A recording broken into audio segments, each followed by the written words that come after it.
Hi, everybody. Welcome to First Look. This is my two Katies, Katie Boyle, Katie Couric. And there's something creepy going on here because Katie Boyle always dresses in the same tones I do. And it's starting to really kind of scare me.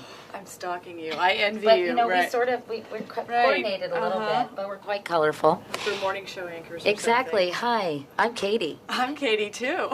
Okay, anyway, moving right along to talk about... I'm going to be you. To talk about First Look. Today we are really focusing, this is a real watershed week, I think, for the Bush administration and our policy in Iraq.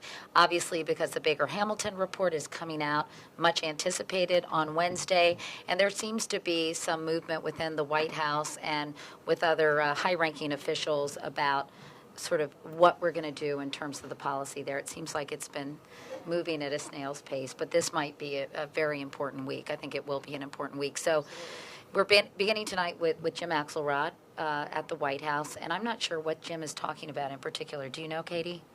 Actually, I don't. He was talking to Rome about it. I think essentially it's more looking forward to the report and figuring out this is what they're. A lot of the recommendations have been leaked out already, and so we're now starting to talk about, well, what are the realistic ones, and how's the Bush White House going to implement them or not? Right. And then we've got David Martin. He did an interview with Ken Edelman, one of the most outspoken neocons who's had a real change in heart. They profiled him in Vanity Fair didn't they, with Richard Pearl? January. Yeah, oh, right, but they released some of it prior to the midterm elections, which we thought was borderline suspect, but that's okay. And anyway, so Ken Edelman is talking to David Martin and is highly critical of the Iraqi policy, and of course he was the big cheerleader for what happened in Iraq from the get-go. And we have a couple of other interesting pieces. Armin Katayan, you've been working with Armin on his piece, right, Katie?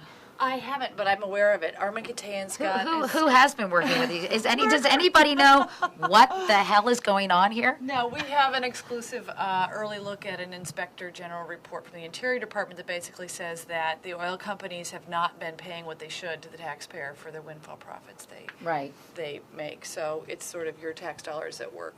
Okay. Or being wasted. We have a couple of other pieces, one on this heart medication that was supposed to boost good cholesterol rather than deal with the bad cholesterol, but it's been taken off the market because some patients died during some of the clinical trials, right? How many patients died? Well, do you know? It's only about 50, but it's... Only 50? Well, but I'm out of 15,000. But this is a big story because it's a new class of drugs that everybody had high hope for because it was going to boost good cholesterol, not just lower bad cholesterol, right, which is what other statins do. So this was... Is this even considered a statin? No, it's not. A different, yeah. No, it's not. So Pfizer had spent nearly $1 billion to develop this, and cardiologists and patients around the country were really excited and hoping the FDA would approve this for use next year, but they got some bad news and they pulled the plug on it last minute, and a lot of folks are disappointed. So that should be a really important and interesting story, even though disappointing. Do you think they're going to go back to the drawing board and maybe work on the drug, or do you think that they're going to shelve it indefinitely? That's the question. Dr. Boyle? Yeah,